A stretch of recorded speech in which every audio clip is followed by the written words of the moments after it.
Man, dude, I had a pretty bad job interview yesterday morning.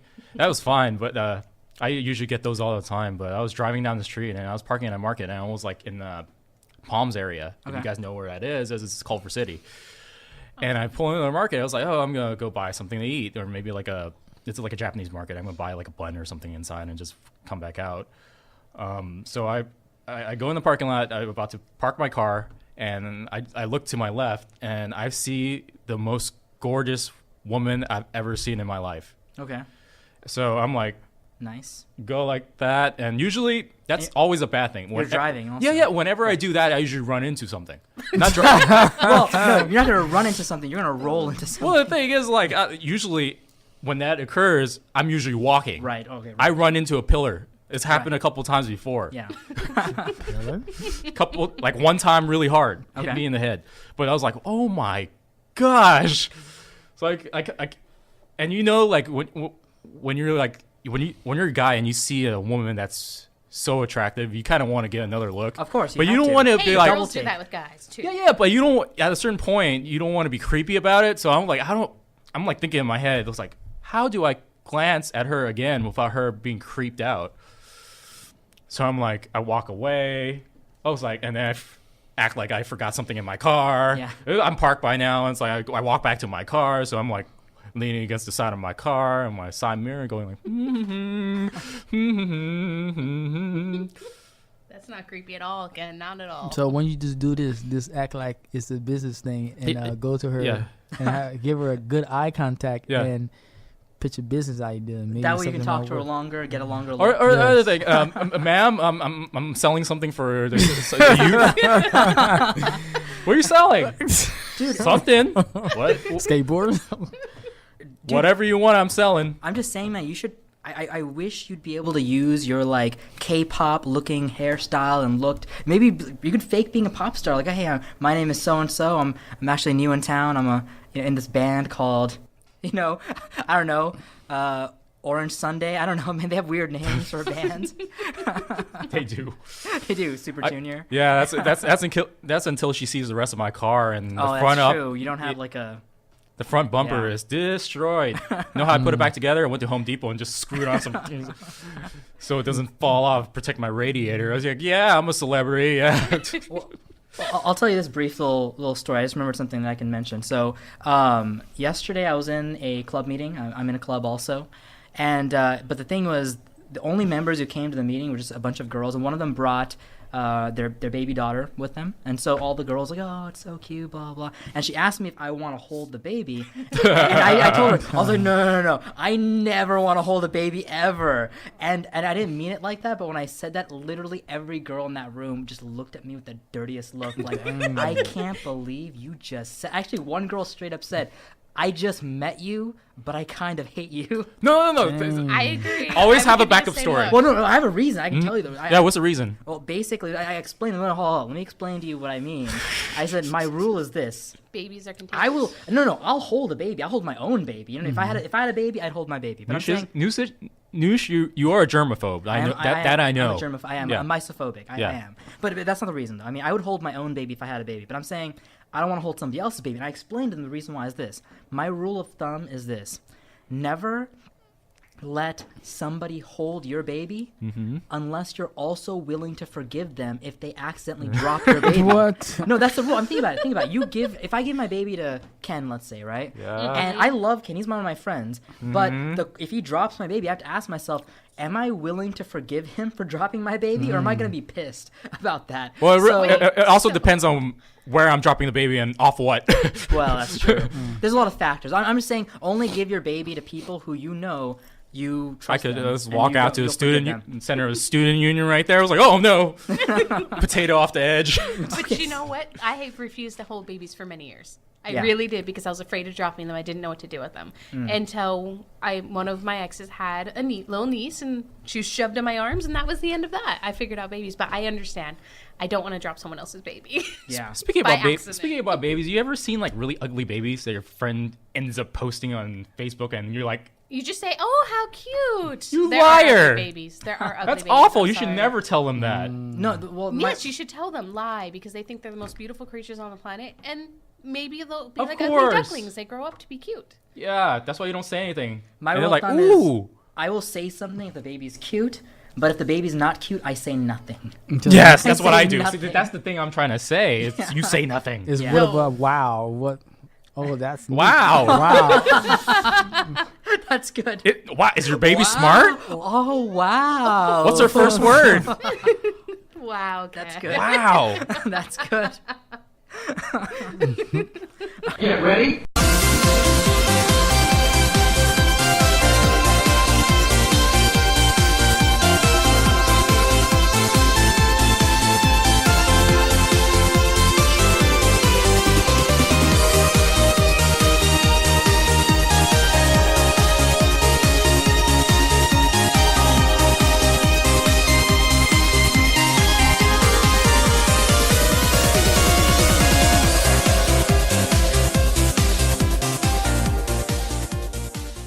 Okay, so Life is crazy. welcome to another episode of Ryan and Ken Are Dead. I'm your host, Danushka Kumar Singha, and our other host...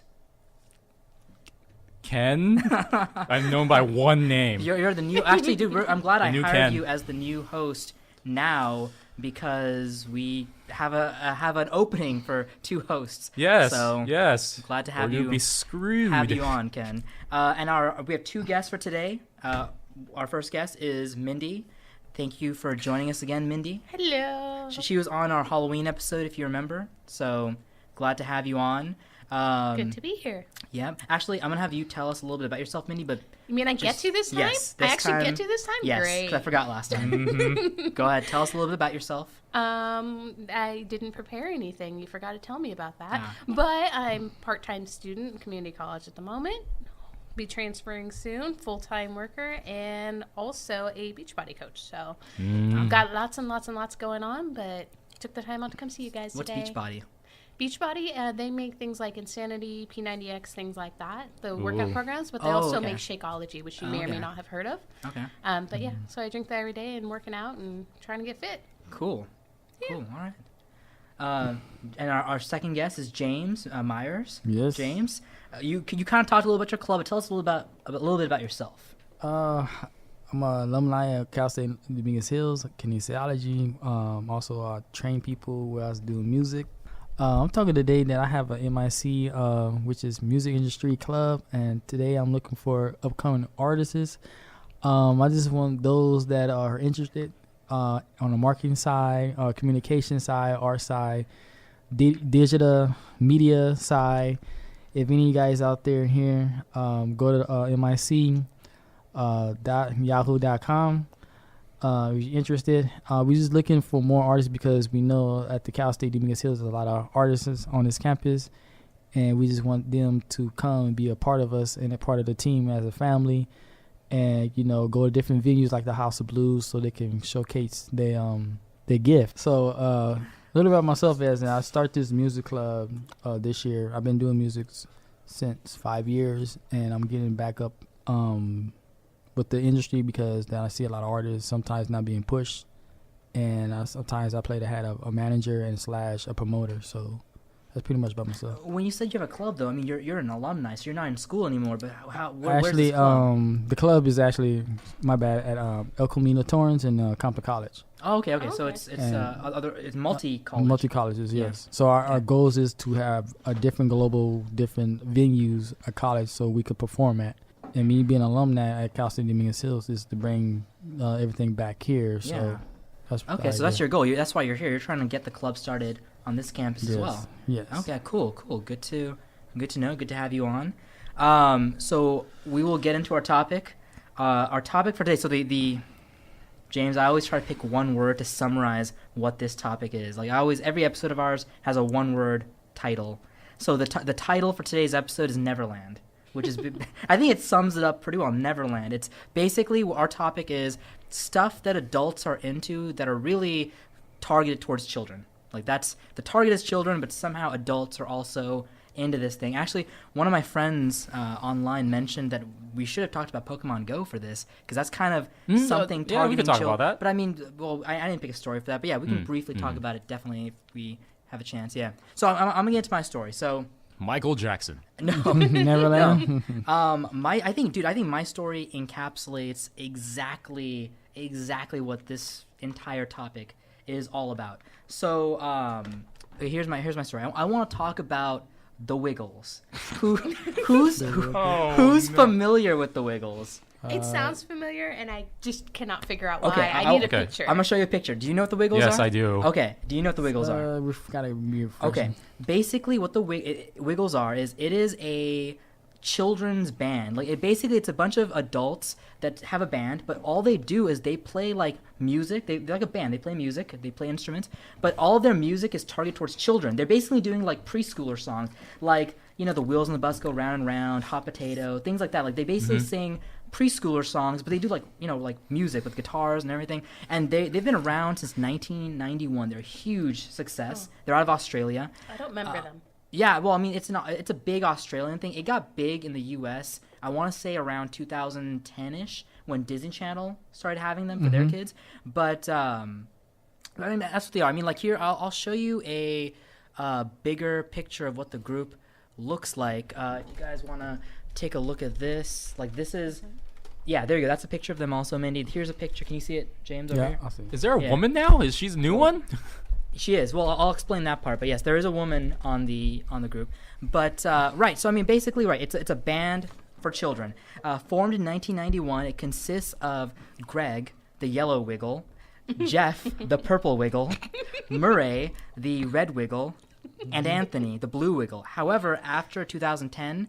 Jeff, Murray, and Greg retired, and they were replaced by the new generation Wiggles, Emma, the yellow wiggle, Lackey, the purple wiggle, and Simon, the red wiggle. So they had a television show that was broadcast all over the world, 44 albums. They've been working for 25 years. They're a big hit. They've made like billions all over the world, just targeting children, spreading education through music. They replaced their old members with new members. Okay, I want you to imagine this though, right? So you are a young woman with a preschooler who loves the Wiggles.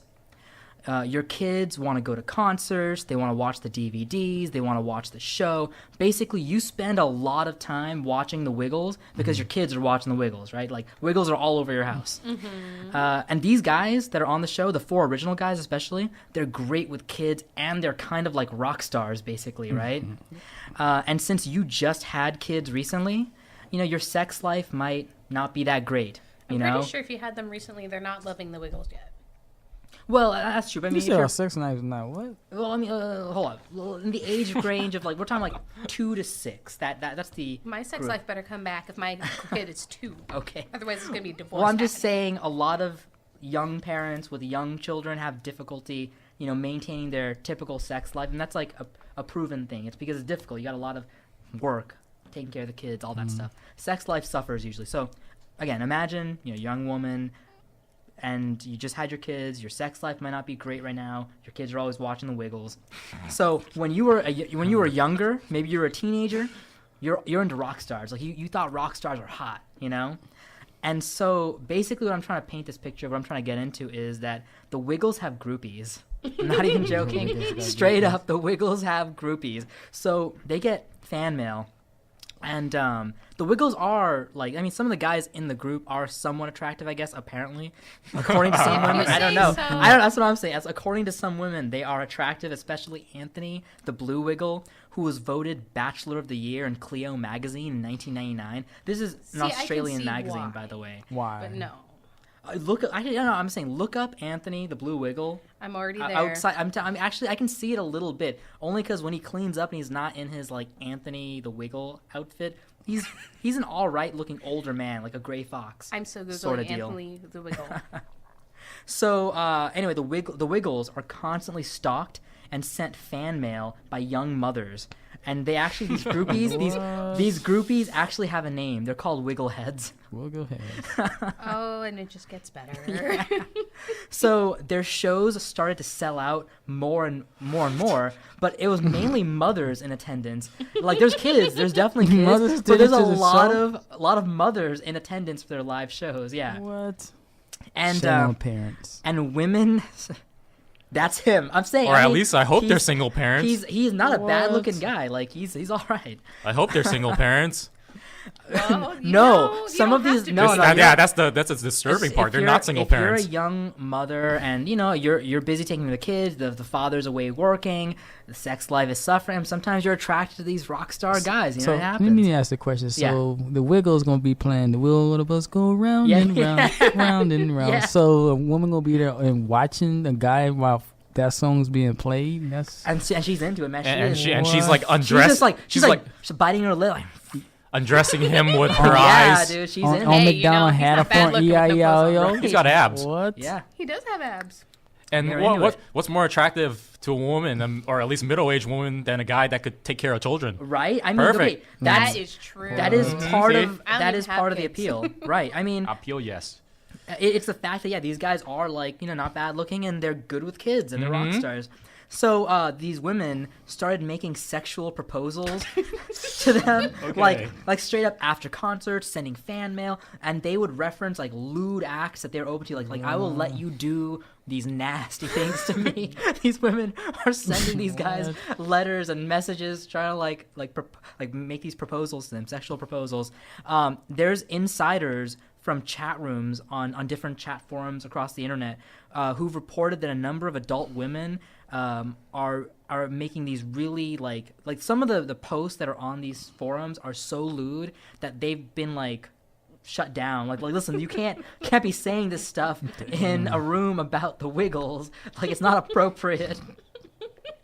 And one woman sent Anthony the Blue Wiggle a letter with a jigsaw piece, and every single day he'd get a new letter with a different jigsaw piece, and as he started to put the jigsaw piece together, it's a picture, it's a pornographic picture of her.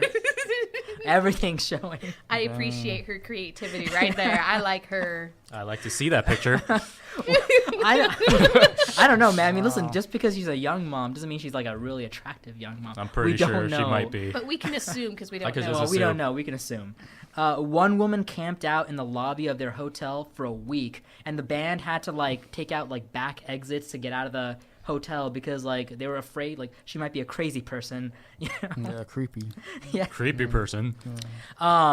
Also, women bring Krispy Kreme donuts to all of their shows to try to get backstage. Like, hey, I've got some Krispy Kreme donuts for the band. I mean, doesn't that sound like a mother thing to do? Like, I've got Krispy Kreme donuts. That is a very much soccer mom thing to do. Hey, I have cupcakes. Yeah, that's true. It is cupcakes would have been actually a little bit better. Yeah. So there's a side note, by the way, that I just wanted to mention. I just thought it was an interesting thing. Emma, with the new generation, Emma the yellow Wiggle and Lackey the purple Wiggle actually secretly dated for 2 years before they got married. So they were actually having their own little rendezvous Aw. Their going own wiggle on. time. They were dating you while doing the kitchen show. What? Their wiggle time. Their own wiggle time. Oh, the I mean, wiggle. apparently they tried to keep it, the PDA or whatever. They tried to keep it secret as much as they could. But I mean, they had their time in their hotel So two room, wiggles are getting in, huh? two wiggles are getting yes.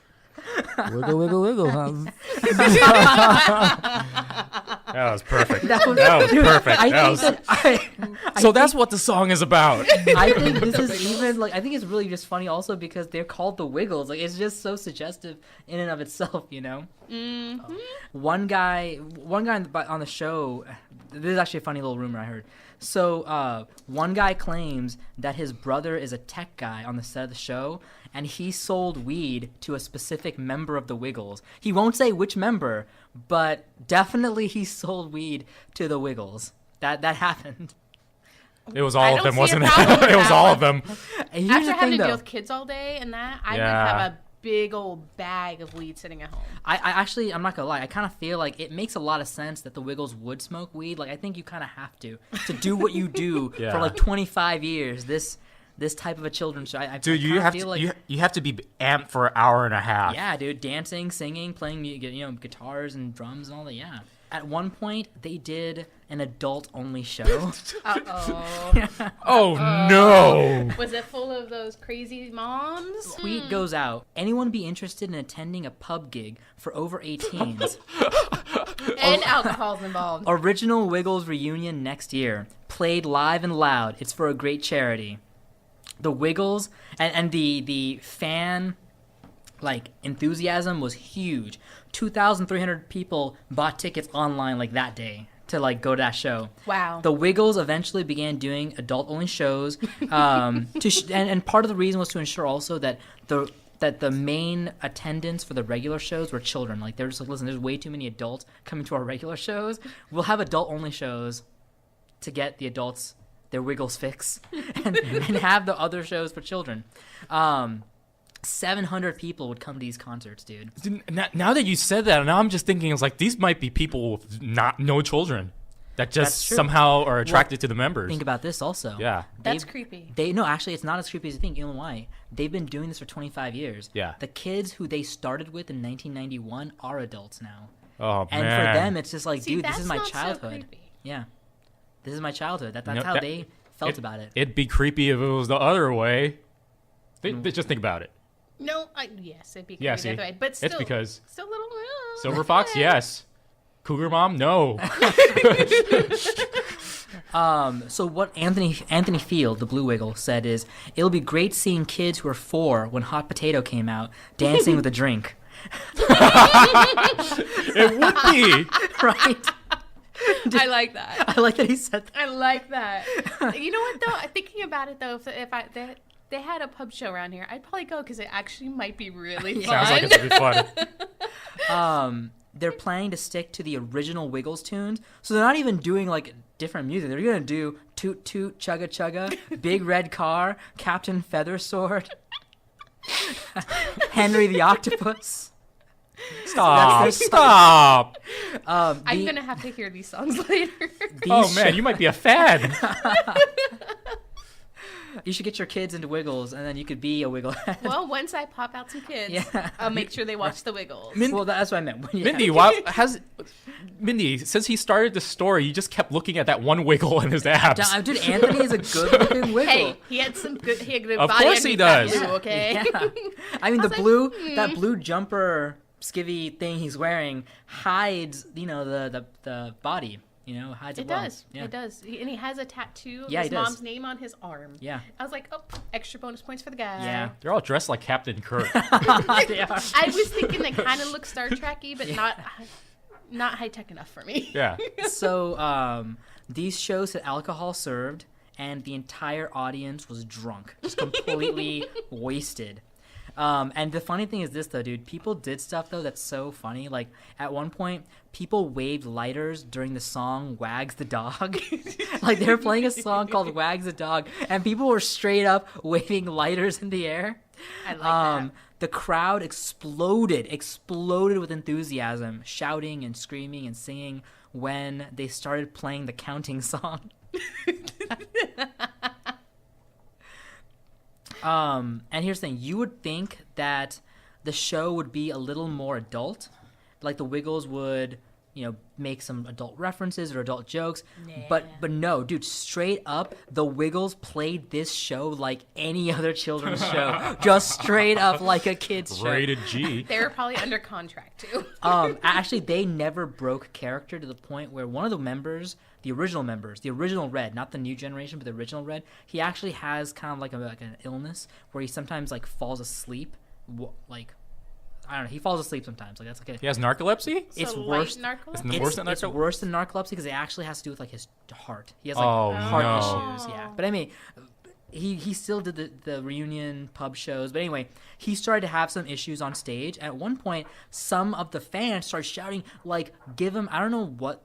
This is Australian slang, but there's some drug called VB. I guess I don't know what VB is, but they're like, "Give him some VB."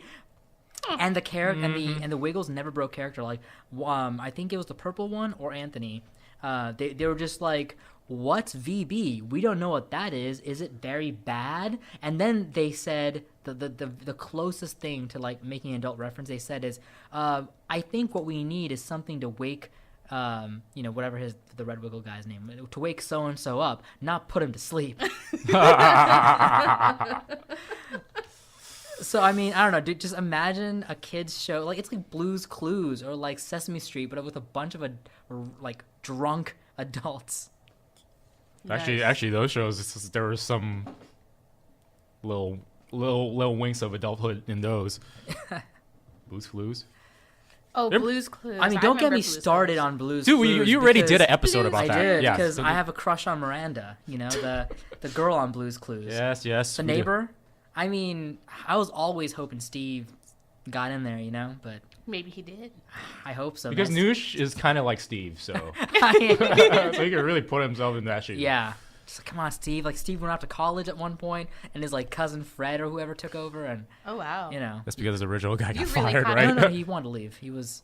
No, dude, the original guy was, like, the best thing on that show, but he left because he, he did, like, the show for, like, 5 years. I know, he really needed to smoke pot. So... Yeah, I mean, you can tell I'm a huge Blues Clues fan. And, I mean, by the way, Blues Clues came out when I was, like, in high school. So I happened to just see it on TV sometimes. Well, that's what the topic Yeah. of the show. Yeah. The only reason why I watched it, a friend had a baby cousin. So I watched it. Mind you, baby cousin is now in college. But, but yeah, it's the only reason why I ever watched it. But it was catchy. It was very catchy. It's meant to be catchy. Mm-hmm. Yeah. Good job on it. So, Mindy, what do you got? So I'm not gonna lie, Courtney gave me this, so she couldn't be here, but she's really here in spirit. But she had sent me an article while I think I was still at work today. But how many did you guys like PE when you were in middle school or high school? We lived for PE. PE was life. Oh man, P just got progressively worse as you grow Hold up. on. Which you said high school? Middle school, high school, Fuck elementary school? PE. No, PE is punishment. PE is punishment. I thought you meant like elementary. Elementary school PE Oh, is it's life. awesome. PE is the best thing to ever happen to us. Yeah, PE in high school is run 4 miles. I was like, Yeah. what? Agreed. I can't say much because I took tennis in high school, so it was fun, but I still dreaded going, and I dreaded going in Mount. Do you know why everybody took middle tennis? school. So they didn't have to run 4 miles a day. Exactly, and since I was in adaptive PE because of asthma, they put me into tennis, so I didn't have to run 4 miles a day. Nice. You just have to run back and forth in little intervals. Right? But she sent me an article, and evidently the Newport Rec Center has old school PE as a class. It's a 2-hour class, 8-week sessions, where you play things like spastic ball, relay races, tag, duck, duck, goose, and all sorts of the games that we played as a kid in PE as exercise. Is there an attractive coach? Wait, there's a club. There's like a. It's like a extra- class. It's a 2-hour exercise program strictly for adults and built on grown-up versions of gym class staples. How about dodge? Did you say dodgeball? There is dodgeball. Oh, that's gonna hurt. There's spastic. Teams, There's yeah. also there's a league in the. Do you know this? What's it called? Sky Zone. So it's just trampolines. Oh, You I love yeah, Sky yeah. Zone. We went a couple Yeah. years ago. Yes, but they do have leagues that open up, and Really? you're doing trampoline style dodgeball, which is as crazy as it sounds. That would be so fun. But this specific class is purposely not like a league. It's not a league. Doesn't want to be like a league. So there's very, very rules. Very simple, basically. Don't hurt each other, but beware that it's still dodgeball. You're still gonna get hit by a ball and things like that. And so they purposely wanted to do it so where it did not feel like a league, because it changes every day, every 2 weeks, or every week they do different things, and there's a new coordinator every week and whatnot. So it's pretty cool. So what I'm thinking is that do the old rules still apply in grade school? If you catch it, they're depends. out. No, not that. It's I like that girl. Should I push her over? Oh, you guys don't get that? It was like, okay, yeah. Well, Yeah, I got put in a headlock when I was in 3rd grade. Did he This like guy you? liked me. Yeah. Yeah, and he tore out Smell one of my my ears. armpit. Yeah. Doesn't smell yet. Yep. So, that should really happen. kids. I couldn't really push the girl over. She was bigger than me. Yeah, but no, this particular article starts off, when spastic ball starts, it's better to duck first and ask questions later. Really? Because they throw that hard? Well, you're adults, so why not? But I have no idea how spastic ball works, though. What is spastic ball? It's some kind of weird I have no idea what that basketball is. and soccer somehow mixed. I don't know. Is it really? Yeah. Huh. I don't know. Is it basketball? But they play a whole bunch of games, but it's really funny because one of the people was like, no, we are not playing Red Rover. Because Red Rover, it's probably not a good idea. Where did it say in here? Have you ever played Red Rover? I don't even know what Red I Rover don't know what is. it is. Oh, well, that's not. Red Rover is one of. Oh man. It's all I know is it's like Red Rover, won't you come over? Or something Yes, like like you. The one line holds hands together, from what I remember, and then the other person tries to run through it and break the line. So. And it's a weird game. It's basically, can I break through a line? Yeah. through the arms, and one of the people said no. And said, No. It said, I quote, we felt pulling shoulders out of bodies 35 or 40 years of age is not a good idea. So they did not play Red Rover. And you could just, dude, have a person run through that wall, man. You just gonna be clotheslining people left and right. Right? Yeah. Who wants to be clotheslined? Boom. Right? But this is pretty, like, seriously, I want to go check this out if I could. But it's 8-week sessions that you have to do. And I'm like, I'm not going to drive down to I don't Newport. have that much That's a time. commitment. Well, I mean, it's in Newport. So if I lived in Newport, I'd do it. But, yeah. If you lived in That would Newport, be you really might have a fun. lot of time for other stuff. Yeah. But I'd be so laid down for this stuff, though. Like, we should get a soccer ball out and go play handball or whatever that we did in elementary school. Jump rope, tetherball. It's funny. I'd so be down. You guys, so I'm really into like Twilight Zone. You guys ever watch Kick the Can? I don't remember that one. It's about the kids that play Kick the Can, Right. And they grew up into like senior citizens, and they're living at this place. And they said like, if you kick the can, it'll make you young again. Oh, okay. Uh-oh. It was actually also in the movie. I didn't watch either. But Yeah. what happens when they kick the can? What's the twist? The twist is that one of the guys didn't want to do it, and he got left behind. And they all became young. They all became young and ran into the woods, which was really creepy if you think about it.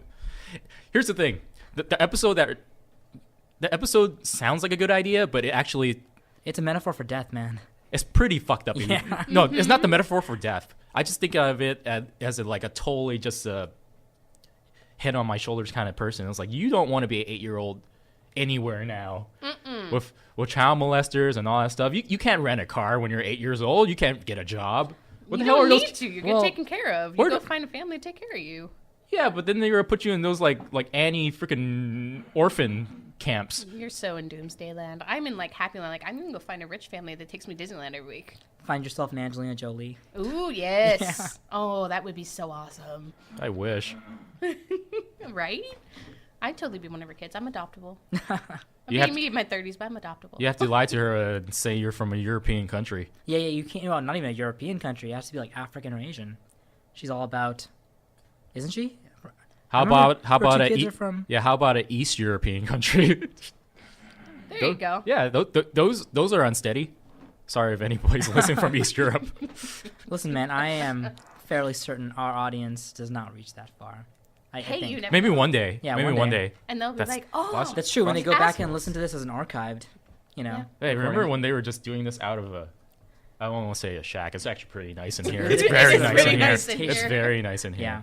No, I mean, well, remember when we did this out of the dungeon? You were there for that. right? Yeah. I was there for the last episode of The Dungeon. last episode of the dungeon. This I was. think my first episode was your first episode up here. Oh yeah, it's true. You are. Yeah, she was the first person we had up here.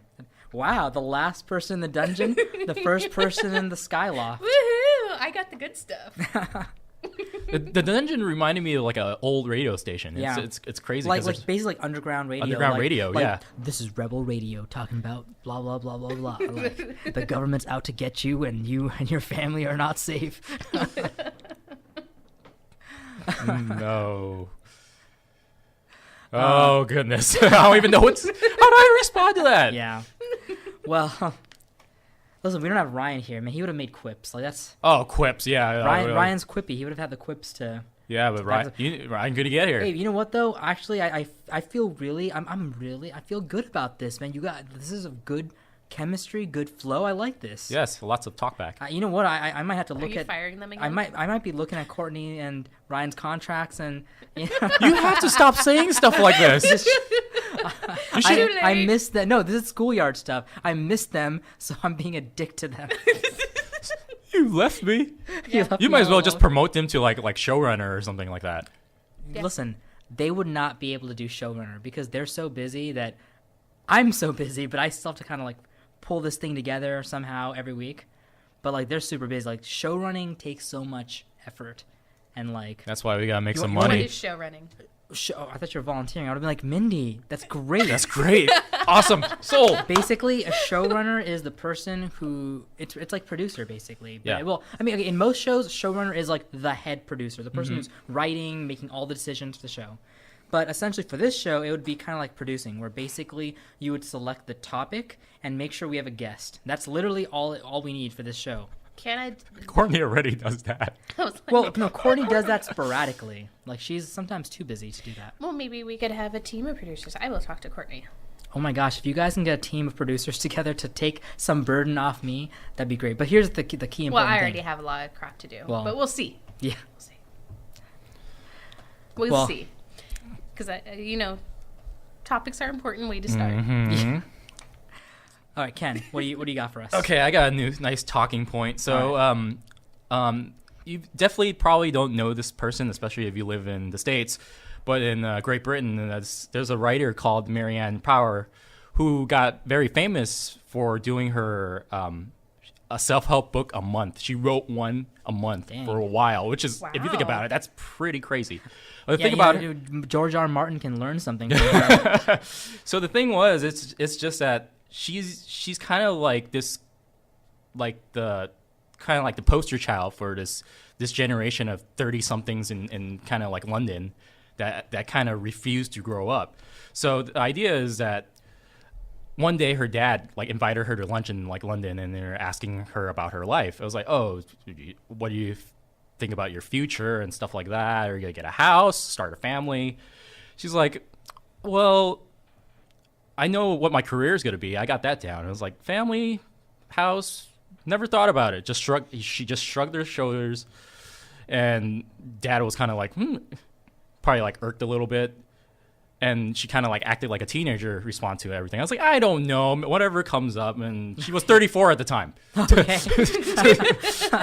And that's I'm kind not of too like far that's off. kind of like the thing about this generation in general. It's even our generation in general. It appears that all the relationships and the marrying and the buying house becomes later and later into our lives. I could just, especially people with baby boomer parents, they will get married in their 20s, at latest in their mid 20s, and they will start a family, hopefully move around, get a house already at that time. Yet we're the generation, as it says in here, that we're kind of the generation that keeps hanging on and living at our parents' house and kind of like trying to wait for that to fulfill that dream during that time. And because of that, I know people have been calling this generation, the people in their 30s that are supposed to have this kind of lives and have like families and stuff, we called them the Peter Pan generation, Right, which is heard like that. the kind of Yeah. like the topic of this show. So it's interesting because she mentions that her dad was putting her and her sister to like grade school while they were in like their 20s, and she's Wait, what? yeah, no, the dad is in his 20s. Oh, okay. I was like, Yeah, the wait, dad was in his what? 20s. No, Oh, no, no. that's some real Peter Pan stuff. Yeah, but so people are getting like married later and later. So this is a sociologist kind of like started terming these kind of like weird lingo, these words that we keep seeing in these Peter Pan syndrome. One of them is adolescence, and then I think I mentioned another one last night, but I can't remember it right now. But that was wait, adult lessons. adolescence. Yeah. Like not adolescence, adult lessons. Yeah. So it's kind of like these people are pretty much described as their attributes are they're in their 30s, choosing to put off being married as long as they possibly can, or stay single into adulthood, continue their life. Of debauchery. Yeah, debauchery for as long as sin. possible. So people call this like a trend because, and they even bring up back in the 1970s, men typically married at 24 and women at 22, and this is in Great Britain. That's what happened. Right. Currently, the average age, if you guys want to guess what the average age is. 32. Yes, exactly. Spot on. Dude, like Spot on. Spot on. I'm finally about ready. 32 for men, 30 for women. And that's kind of like that little delay that she was talking about. Yeah. It's like you don't really come into your own until you kind of like pass the 20s.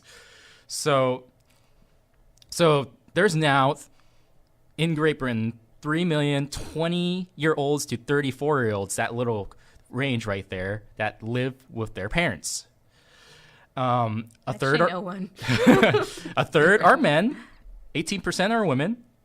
And the 3 million total is an increase of 20% from the last time they did this kind of like a study. It's a 10-year census. Yeah. Okay. So according to the Office of National Statistics, of course, in Great Britain, I think someone mentions right here that they interview someone and they said that people are scared of thinking of themselves as adults. They cannot see anything good that comes with being an adult. All our cultural values are with youth. So, I disagree with that statement. But yeah. That's the thing is, a psychologist is actually on here that kind of says like, I think there's just this infatuation with being a kid. I would call him a Professor Ferretti. Actually terms these things and kind of puts a negative connotation to all these things. He's like, you guys are refusing to grow up. You have a choice. You know just what? don't. That guy sounds like either a baby boomer or maybe a Gen Xer. Gen Xers are kind of cool, but that guy, 60s, in his 60s. F that guy. Yeah, F that guy. I'm with you. Because listeners, we're going to talk about this. This is going to be Yeah. such an easy talking point right after I finish this. The decisions on whether to marry or not marry, start a family or not, stay put, travel, all this stuff can leave one very overwhelmed. Most actuality, anxious and depressed. And now we see a lot of people actually use a lot of antidepressants because it's this pressure. It's because it's not organic. The thing is, back then, it just felt organic to be married at 20. Right. Start a family. Now, it doesn't seem that way. I know people in their 30s still paying off their college debt. The part of the challenge is, I mean, like, aside from looking at the economy and just how bad it is and how low wages are typically, here's the thing. It's just that people in those days, in the earlier days, made enough money with jobs that are not like career jobs, you know, till that way you can get married and then still continue building up your career little by little and getting ahead. But right now, it's kind of one of those things where, okay, I have a really low paying job. Yeah. If I get married now, I might plateau right here, right now. Or I can work and try to continue building myself and trying to get to a position where I can get married. And that's totally true, because if you go out and you try to get a job now, they ask for so much for much less money. And this was during, if you compare us to the generation that really made it, the Donald Trump, let's make America great again. And I'm assuming he's talking about the 50s. You had to go there. Well, like, yeah, it I'm was assuming perfect for white people. Not even talking about race, just how the family dynamic was. Right. You had a housewife, you had the two kids, you have the nice car in the garage, and then you had dad that does a 9 to 5. That was that was the American dream. Right. That American dream doesn't exist anymore. Yeah, I mean, Because the idea of people having more than one car is very well, rare. well, the idea that only one person works in the family and you could support 4 people is now it's asinine. It's not possible. That job doesn't exist anymore. That guy's works at General Motors. They used to pay him a lot more, and now they outsource it to a cheaper work somewhere in Mexico, maybe somewhere in South America. It's just a change in the times, and I don't think the analysts have kind of given this generation enough due. I don't think they've taken in all the aspects too, because like a couple of the people that I dated for a long time, I don't want to marry them. I don't want anything to do with them. I am so glad I didn't marry them because I knew there was better for me and I didn't marry them. And so and because of social media, we don't know how to build a lot of us don't know how to build decent relationships. It's like, oh, you pissed me off once, bye. We're getting our relationships left. as disposable. Exactly. Yeah. I want to throw in this also. I mean, one of the things is, one, the people that are doing these analyses and things like that, they're all baby boomers and Gen Xers. Yes. I mean, they're all people basically judging the millennial generation. But here's the really key thing that I think is important that I think this is a human thing. Basically, think about this. If you were told this is how the world works, this is what you're supposed to do at this point, and this is what you're supposed to do here, etc. You were taught this is how the world works. And one thing that you have to really think about the millennial generation that's very different from Gen Xers and baby boomers, one word, just say, you know what it is. What's different about us and them? What's different between us and them? You could say one of 2 words. Yeah, there's one of 2 words that you can say that I'm like, that's it. You can be or do anything. That's Okay. what we were taught. I'll tell you the 2 words. Yeah. One of them is internet. One of them is technology. Internet and to a large degree technology has changed us fundamentally. Whereas those 2 generations, like, remember a time before that was a thing, before the internet, before technology evolved the way it did. We grew up with it. It changed us, fundamentally changed us as people. And the thing is, it not only changed us fundamentally, it changed the world. It changed the world in ways that are still being understood. People don't fully understand how much the internet's really changed us communication-wise. There's people who are comparing the internet to the telegraph. Like, the telegraph, I don't know if you guys know this, but this is an episode I actually want to do on the telegraph and the internet, but I'll briefly mention this. The telegraph, when it came out, let me say this, before the telegraph came out, you know what journalism was? Journalism was very flowery. It was very, like, poetic. It was using words that are so, it was like you're selling something, like those, like, shysters selling, like, those fake medicines. You know what I mean? Like, snake oil salesman. Snake oil salesman, right? That's what journalism was like. A lot of yellow journalism too, but when the telegraph came out, it fundamentally changed how people communicated over distances, because all of a sudden you had X number of words or letters, characters, right? You had to be so succinct with how you got a message across that it fundamentally changed the idea of what journalism was. And so that's why we have the inverted pyramid style of journalism that we have today, because you had to get the most important information out as quickly as possible through the telegraph. So they're saying that the internet's the same thing. It fundamentally changed communication, but we don't fully understand how it changed us yet. So back on topic, though, think about this. So you have this technology that's changed the world and changed us, and we've adapted to it very quickly, and we understand, even if it's innately and not fully cognizantly, kind of understand how to live in this world. And part of that is, doing things later. But here's the thing. The reason that Gen Xers and Boomers put this idea of we're the Peter Pan generation, they're blaming us for stuff, saying that we're not leaving our parents' houses, we're lazy, etc., all this negative stuff, is because it's either they have to believe that, or they have to believe that the world has fundamentally changed and everything that they were ever taught no longer applies. And that's a scary concept.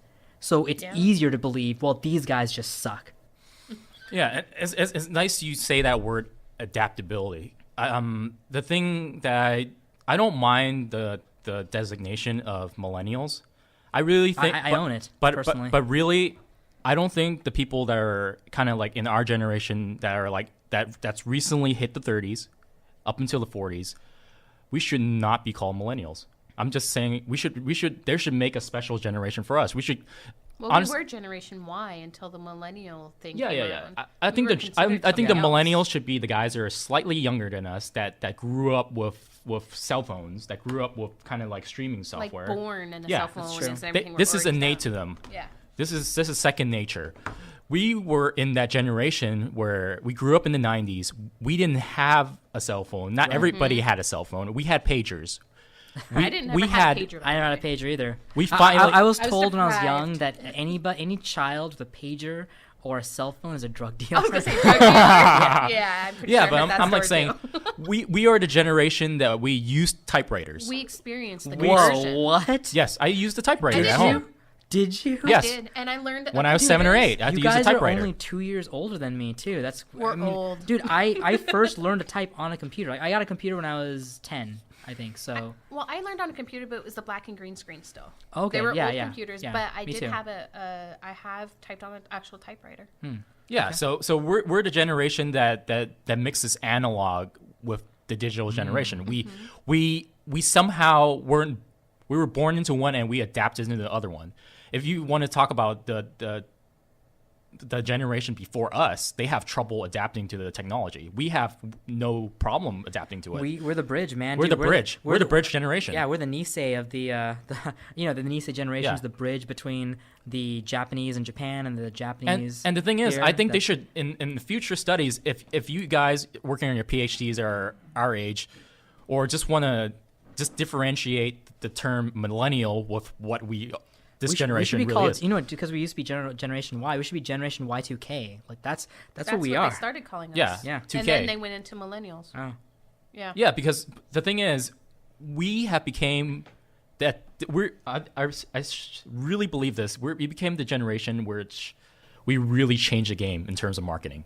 We really changed the game. One more thing, though. I mean, I take pride in this. It wasn't the younger millennials who created the internet. We did. I mean, like, we didn't create. I mean, the Gen Xers created the physical infrastructure of the internet, but the idea of what the internet is, like the construct. Look, here's the thing. Let me give you an analogy, okay?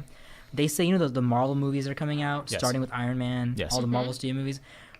The movie that defined what a superhero or what a Marvel movie was, do you know what that movie is? What? Superman?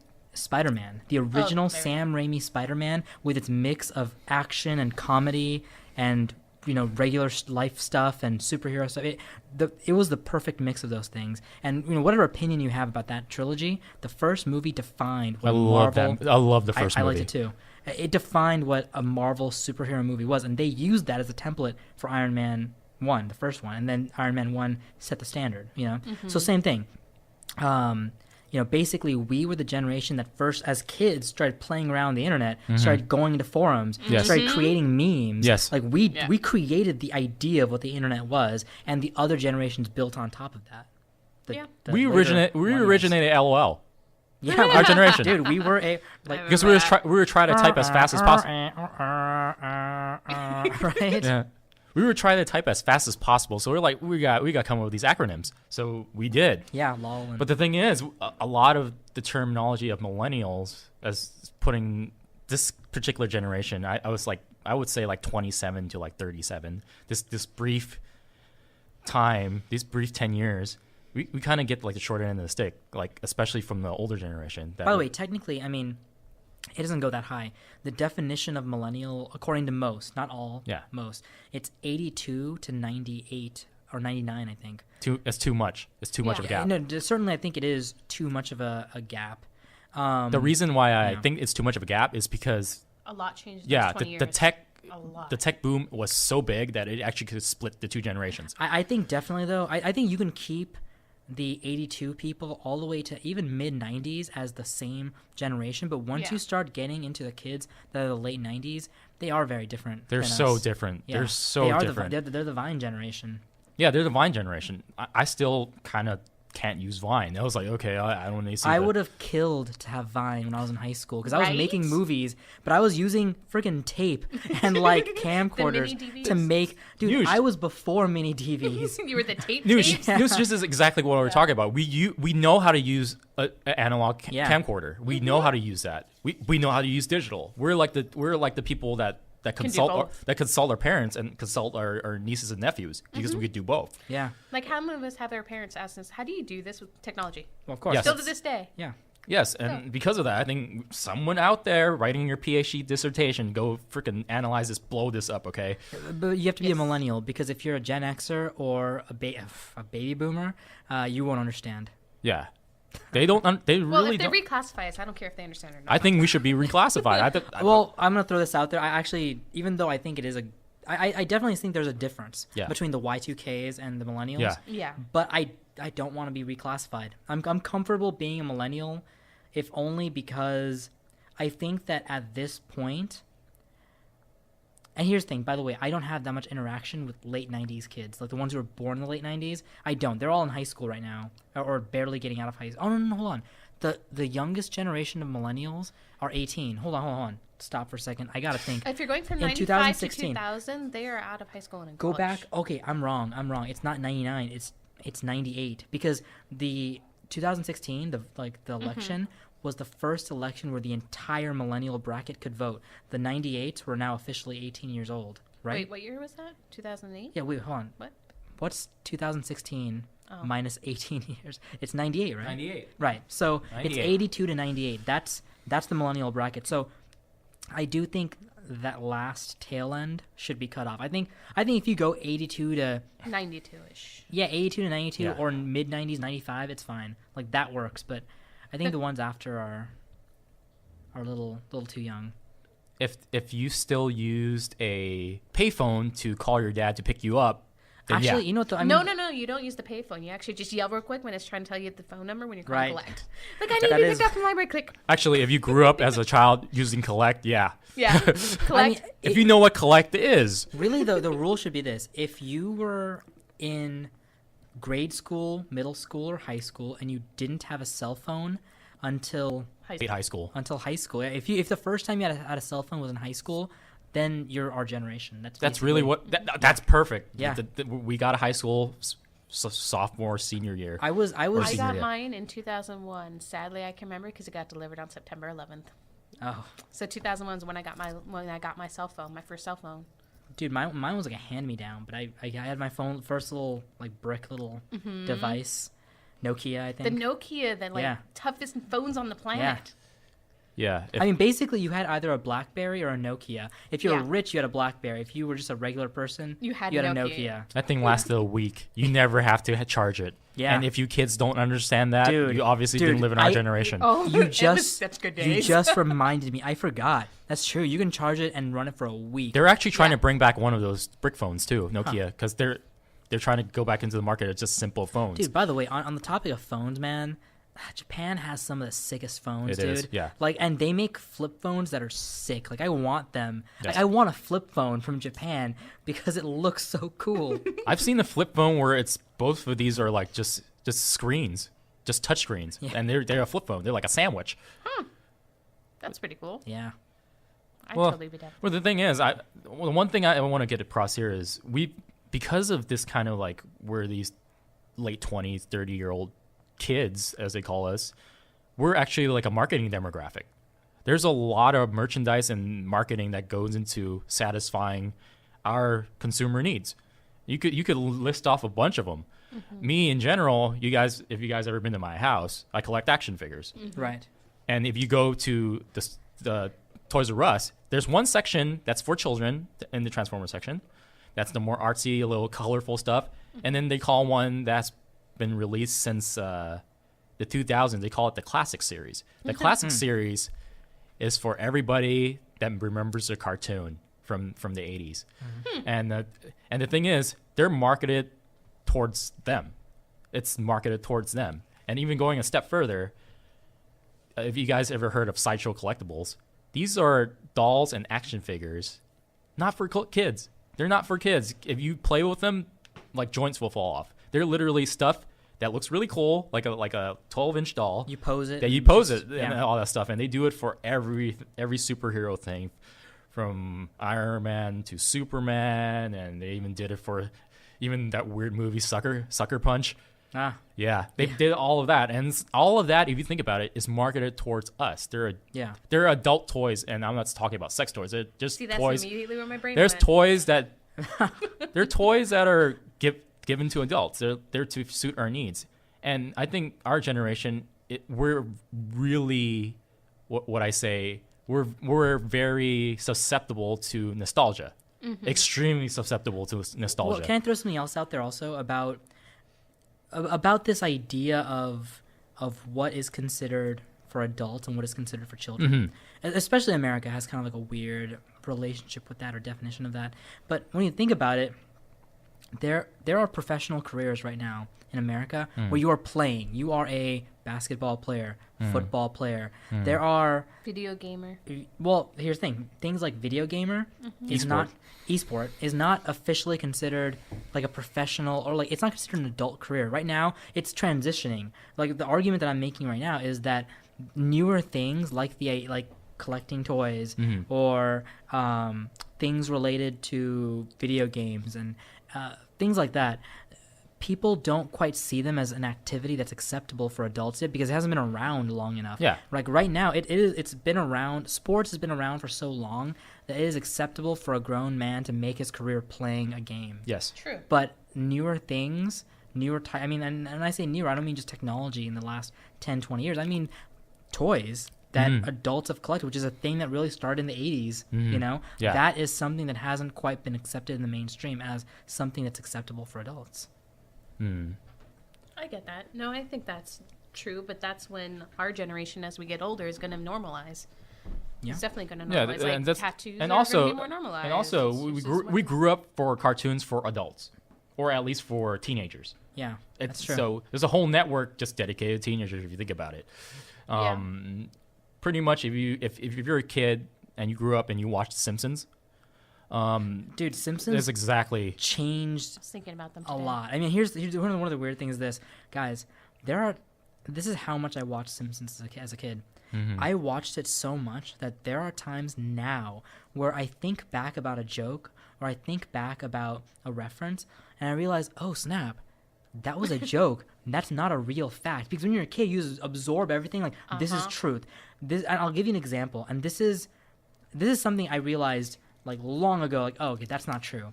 But there's something I can't remember what it was. But there's something recently, like a few months ago, where I realized, oh wait, that's not true. That was a joke, actually.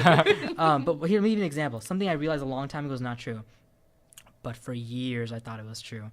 There's a joke in... do you guys remember Who Killed Monty Burns, that special? yes.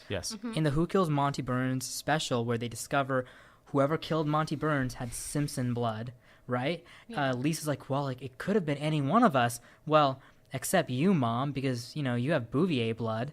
And Marge Simpson says, no, actually, when I married your father, I took everything that came along with it, including blood.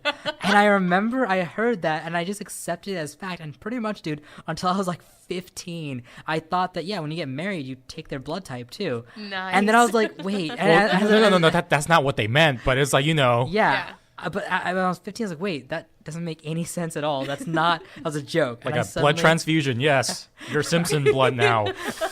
But like, yeah, dude, I wish I could remember what it was. There was recently something I realized like 2 months ago where I was like, oh, that was a Simpsons joke. That's not true. Simpsons screwing up everybody's Yeah. life.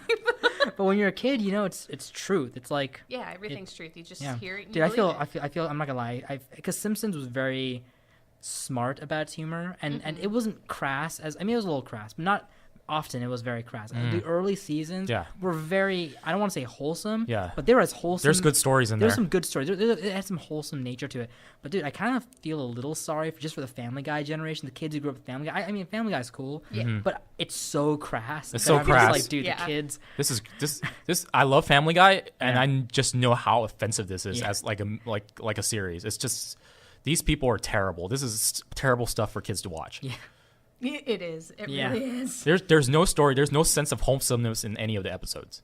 No. No, it's just jokes after jokes Yeah. after jokes. That's it. Yeah. Well, yeah. Go on, Ken. Wait. Oh what yeah, was that? you're in the middle of. Oh yeah. explaining And something. also, if you think about it, even Yeah. even movies that are marketed towards us, like I mentioned this because I watched Beauty and the Beast twice last week. I still haven't seen it. I haven't had neither. time. Honestly, I just want to see the Gaston Yeah, parts. it's amazing. I wanna because see it. those are good. Those are good parts. But I'm like singing on my way here at Beauty and the Beast on the nice 110 freeway, which is always crowded. You get a ton of singing time. Well, I'm thinking that movie is for our generation as much as it for the little kids. Little kids, of course, will go with their parents and be like, "Oh, okay, that's cool. I love singing and stuff like that, and it's about Beauty and the Beast." And Mom and Dad let me see the cartoon. I want to see how it is. For us, I feel like we feel Beauty and the Beast in there. Like we look at it and it's become live action. And I'm looking at the screen and it's like marveling. When I grew up, I would never imagine this was possible. Never.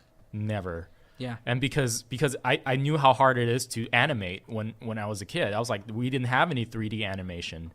Especially that Simpsons episode when they first started 3D animation. That was one of the first Halloween instances of ever in like anything of like, well, not anything, but in television. In television, at least, right? Because it just 3D. costs so much money, Yeah. and now everybody in their basement could do like a 3D thing, and Yeah. it'll be okay because you have the software now.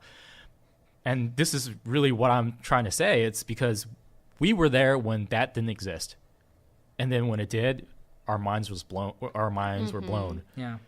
And for some reason, we adapted to that, and now we create that. So we're the generation that we went from analog all the way to digital, and we bridged the gap. We're the bridge generation. That's what we should be called. No, I don't want to be called that, but I want to be called this. How do we call ourselves? Generation Dream.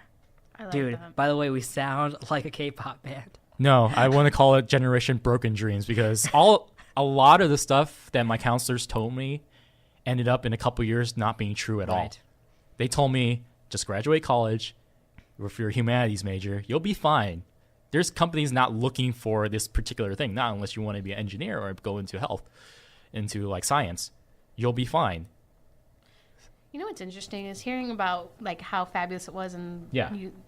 I'm actually sitting there wanting to watch this movie for a completely different reason because I'm an adult.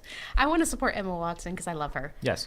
And because she is an amazing feminist and I love her. And that's the only, like, I want to see Beauty and the Beast, but it's like, whatever, I'd watch it. But because she's in it, I'm still going to watch it because I want to support her. I'm just mad that people are making this like this movie has all these messages of being pro gay, pro queer, and Well, why not? I'm pro all that. No. So it's all good. Yeah.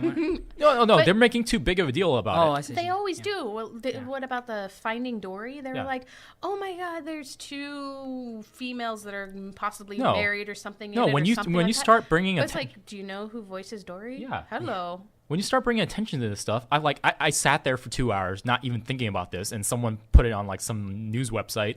Oh, this is pro gay, whatever.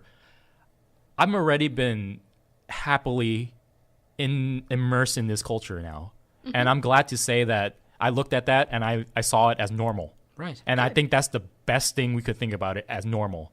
When you try to bring this as feminine issues and all that stuff, that kills the movement. I see what you mean. I see what you mean. Yeah. Yeah. When it's kind of like if you go like the pro-black movement, Black Lives Matter. Right. When we come to a day where we don't mention that and we don't think about it, I was like, that's the day we finally made it. And I really think they made it with feminism and kind of queer relationships. We're okay with it now. Well, I mean, here's the thing. Here. We, Here, yes. especially here in California, and also Particularly, within our generational group, yes. But you have to the most remember, part. yeah, for the most part. But other generations, older generations, are not. Dude. I mean, it's just simply. I would definitely say this when it comes to feminism, when it comes to queer issues, and also with Black lives, minority issues in general, really, immigration, all those things. I think our generation is more okay with it and normalize these things and normalize acceptance, tolerance, all those things. But I think that it's not the norm Yes, for it's not norm. older generations, Not and yet. also outside of California. Like we Yeah, live in we're California, pretty we are liberal. privileged to be here. Yes. Um, But sadly, it still happens. Yeah, but everyone should watch that Outside doors. movie and just be happy. I Because do. there's a thing where they run on press junkets and stuff. I saw this at the ArcLight where they have a little they film the press junket right afterwards. It's like, do you notice about the gay, the feminism, and do you notice about the interracial relationships? And they looked at each other. The 2 black actresses that are on there, they looked at each other and they're like, I didn't even realize it until now, until you said it.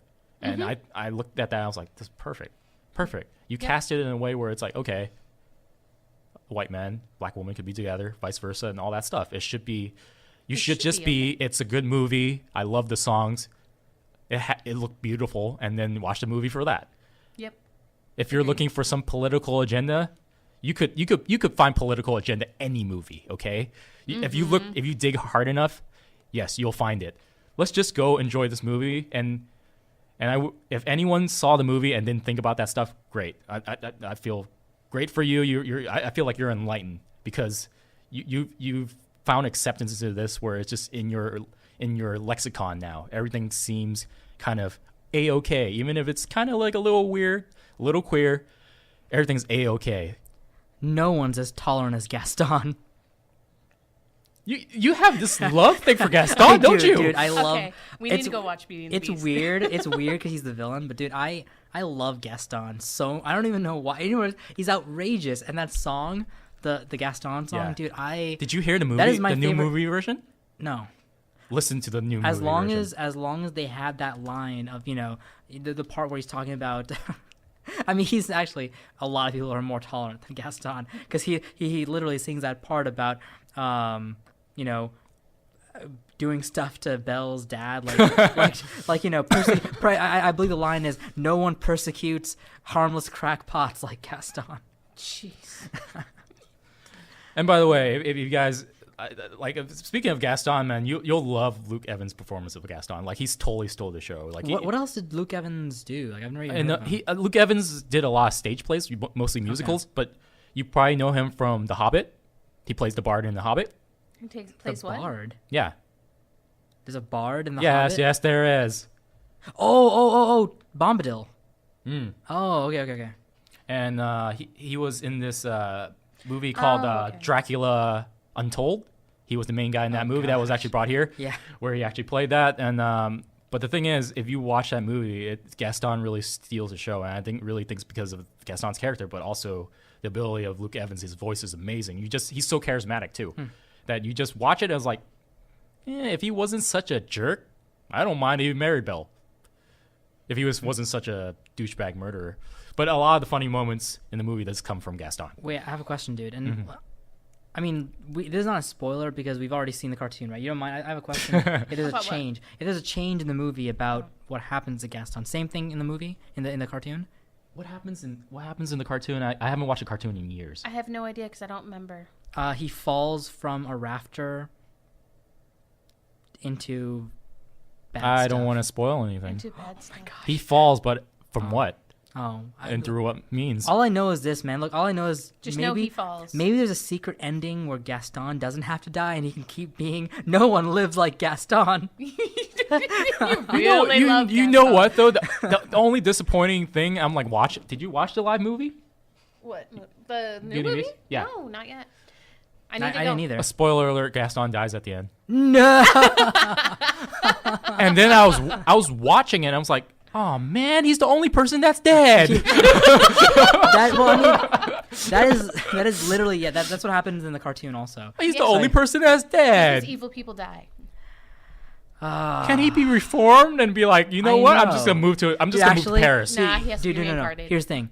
This whole idea of reforming villains, that's a new Disney Yes. thing. In the past, Disney's like, kill them, kill them, Kill them all. kill the mofos. Yeah, kill them all. They I learn mean- nothing. Well, Yeah. not true. The wicked Cinderella's stepmother and sisters. Well, listen, They they didn't were die. they were left to poverty, which is the same as letting them die. Yeah, look at the plague shortly. Don't worry. They got hit by the plague, and that's I about mean, it. when you think about the new movies now, the villains tend to reform. The last new movie where I remember somebody truly died. Actually, no, this is Pixar. Pixar doesn't count. We have to think about Disney movies. Yeah, Disney, not. Because Pixar kills. Pixar has no problem killing That's true. people off. They usually kill off the innocents in the beginning. Yes. Yes. Dude, what's the last Disney? I mean, here's the thing. I can't tell the difference between Disney and Pixar anymore because Well, they're Pixar all makes the Disney movies Rapunzel. Which is good, right? They're both high in quality. Oh, wait. Rapunzel. Okay, actually, no. Rapunzel killed. now. I don't like Disney's scripts very well. Yeah, me neither. They seem to be Pixar's- more princess and more. More singing, sing Yeah, the whole time. singing. Dude, not even. Here's the problem, though. A lot of the Disney films, as far as I remember, they've kind of strayed away from singing and more into just soundtrack. Like, here's a song playing while we're doing a montage. Thank goodness. But, dude, I miss the musicals. I miss, Belle singing a song. Broadway. I love musicals. I don't. Oh, you don't like musicals? I was I, gonna say, Oh. I I don't. love I don't musicals, know. yeah.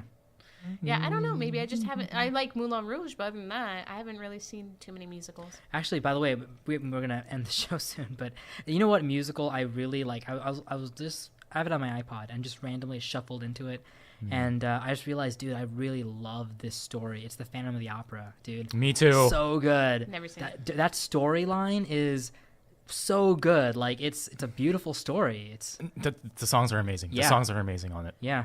I mean, and honestly, I'm not even listening to like the showstoppers. Like the song that I heard that like took me back was all the songs. They did two versions of this. The part where the director and the theater owner are singing about the notes, like, oh, it's more notes. The notes song, basically. Like, dude, it's so good. Like, I don't know, man. Like that storyline is solid. Yeah, just don't watch the Gerard Butler version. He really The kills movie? it. Yeah, he really kills it. It was Gerard Butler. Yes.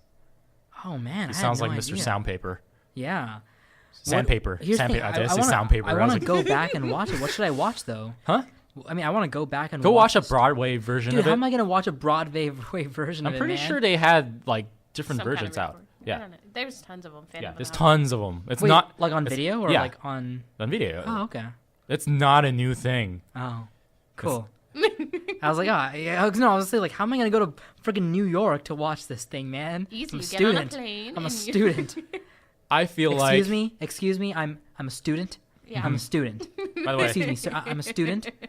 I'm yeah, a student. and just do that all the way to the plane. by the way, I've been watching a lot of Friends on Netflix recently, Yeah. and I'm like, that's the generation before our generation. Yeah. Yeah. For the most part. Yeah. Yeah.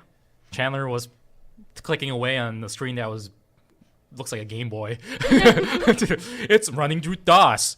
Dude, Yeah. if you ever want to feel a little bit old, it's that there are people in high school right now who've actually said to their parents and to other older people that they know, like, "Hey guys, I just found this really cool show on Netflix called Friends. Have you seen it?" And Oh, like no. every Oh yeah, you told us parent, about that. It's like, oh, you told me about that. It feels like this stab. Like I'm that old. This Friends was my life. See, I never was big into Friends, but that would hurt. Not just That would not hurt. just Friends. It's just all the Yeah. shows in our generation were just top notch. Yeah. When those studios were actually giving people a little leeway, because I remember way like pre 1985 they were canceling everything. You get one or good 2 seasons again, Yeah. and you look at all the shows like Star Trek canceled, know. Twilight What is wrong with Twilight them? Zone canceled. All these wonderful shows with these big personalities, a lot of them were canceled if you didn't know about it. It's kind of like if you thought about Tom Hanks' career, if he was still in Bosom Buddies, what would have happened to his career? One season canceled. Now we have Awesome. Now we have Tom a big Hanks. star. Tom Hanks. Yeah, He wouldn't have rose as high. I know. Yeah. Watch Catch Me If You Can this weekend. It was amazing. He's amazing. Hey, he has a Hey, new Mindy. movie. He has Hey, a Mindy. new movie. Knock knock. Who's there? He does have a new movie with Emma Watson. I'm not finishing it. Why not? It's inappropriate. No, it's not. It's really funny. Before we end the show, actually, I forgot to show you this picture. Like, you guys have seen, you guys have already seen, right? These pictures of the Wiggles. the right? Wiggles, yes. The Wiggles. Let me show you this other picture to show you just how sexy these people are. You've already seen how sexy Anthony is. Yes, Here's I a have. picture of Lackey and Emma. Oh, Dude, wow. they are some Wait, gorgeous. is her real That's name like- Emma? Her real name's Emma. I think like I. Beauty and the Oh my Beast. god! I think I have a thing for a girl named Emma. But yeah, I mean, as you can see, like, they actually, when they take off their skivvies, like, they are attractive people. Like, they clean up. Wait, does she take off her skivvies? Not like on camera. I don't know. What? Google it and see. No, I mean when they take it off, as in like they Dude, put we on saw regular- abs. I'm We saw abs. I sure saw they abs. have wiggles of their own. I mean, listen. All I know is this: there's actually an interview where Lackey and Emma were asked, "Okay, so when did you guys have your first date, your first kiss?" And they mentioned how, I mean, they're on tour. They're on tour 8 months out of the year, and they had their first date, and how Emma wanted to have their first kiss poolside, but like Lackey's like, no, we gotta keep this the PDA like secret. We can't let anybody. They know did about this." everything in the tour bus, didn't they? They didn't. They had their first kiss in the hotel room. But here's the thing: listen, you have your first kiss after a date. You don't stop at just a first kiss in a hotel. Well, also, why are you planning the first kiss? Why don't you just Never go plan the ahead? first kiss Don't ever plan the first That's kiss. unless you don't know how to kiss. That's true. And by that point, you've already done yourself in. So it doesn't Doesn't matter. this guy also kind of have like a Ryan Gosling thing going? I mean, he cleaned up nice enough that he kind of has like a Ryan Gosling face, doesn't he? She got like that Emma Stone thing going Yeah, on. she kind of does have an Emma Stone thing. Still going waiting for my career to take off. So on. Yeah, I can so date you Emma can. Stone. Well, keep There doing you the go. show, man. Maybe I know we might it'll be. happen. I really hope we go on to like morning radio. I'll take There you you guys go. as far as I can go with this thing. man. Morning radio. Morning radio really needs this. Mindy, just because of the fact that I have been doing this a lot, I extend the offer. I mean, him is just anytime he wants to come, just don't even tell us. Just come. That's it. Ken, just come. Mindy, anytime you want to come, just let us know, and we will get you on the show that day. No. All right? Yes. Just because you know what, you guys did a great job today. This was good We were stuff. good substitutes. You were good. This is the stand-ins episode. You guys were great. You guys were great. I enjoyed I'm it. the Ryan this episode. You were. And I'm the Courtney. You're the Courtney. Actually, it's really Kind of unnerving if you think about it. Can we get a 3-shot of us after this is done, just so that way I can make this a new profile? You gotta stop. You gotta Absolutely. stop. You We're gotta so stop. doing that. Your boyfriend's gonna punch you in the face, and then Courtney's gonna be like, "Fuck this guy." Yeah. And then we're still escaping all the wrath. We're good. Yeah. Okay. So, Mindy, do you have anything to signal boost? Anything to put out there? Announce? Well, I know that you didn't know much about Beachbody, so if anyone's curious about Beachbody, their programs, Shakeology, or anything like that, reach out. I'm sure I'll be tagged in the post, so just Yeah. reach out and I'll talk to you one-on-one. Cool. Thank you. Ken, do you have anything to signal boost or anything? Me, I'm still writing for wearetheguard.com. You can see any of my indie music articles on there. Well, nice. Under my name, of course. He is not a hipster. Oh, yeah. Are you sure? He is not a hipster douchebag. There Okay, you I'm go. not the Classified. douchebag part, okay? I just like the music. Goodness. You like the music, Listen, and now you're... Can I just say this? I mean, just comparatively with me and Mindy and you, I feel like me and Mindy are dressed just like casual people, just wearing a top, shirt, whatever. Yeah. But you, the way you layered, the way your hair is, you look so hip, man. I'm wearing sweatpants. But I drag It's nice him in sweatpants, but because his shirt matches. That's true. it's nice sweatpants that I got at Uniqlo. It's like yoga pants, dude. I do Okay. yoga in this pants. Once the show's over, I'm gonna check them out. Oh. Well, not like that. Nope, too Not bad. like you already that. went I just there. know- You already went I there. can't see Too the much. I can't see the. So you want to see below the belt? Yeah, I can't see past the table. Let's keep it that way. Let's keep it that way. By the please. way, you know how much like Ryan you are? Because remember, I'm always trying to get in Ryan's pants. I'm trying to get Ryan's pants. So Wait. I just Wait, are you trying to That's get into like- his pants or steal his pants? steal his Both. pants? Okay. Both. Well, I'm trying to get into his pants, as in I'm trying to get his pants on, Yeah. like get into his pants. So He is a charismatic guy. He gets his ladies. He does. He does. So, all right, guys. Well, hey, thank you for joining us on another episode of Ryan and Kent. Wait, no, Noosh and Oh, that's a Freudian Ken and slip. Noosh. That's a Freudian. I was like, Ryan and Ken are dead, but Ken and Noosh are dead. Ken and Noosh are dead. And we will see you next week. And I hope the song that we're ending with is, let me see what the song is. This is why he needs Ryan. I and Courtney. know, I know. Actually, okay. The song is called "Force" by Alan Walker. So again, check us out on, whatever, on our Facebook, our YouTube, and tweet at us, email us, etc. So all right, catch you guys later. Have a good week.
Ryan and Courtney Dead is made possible thanks to KDHR, the student-operated radio station of California State University, Dominguez Hills. For more information about KDHR, please visit www.kdhr.net. The intro song for this show is Space Ace by Blind. This music is made available thanks to Overclocked Remix. For more information, please visit ocremix.org.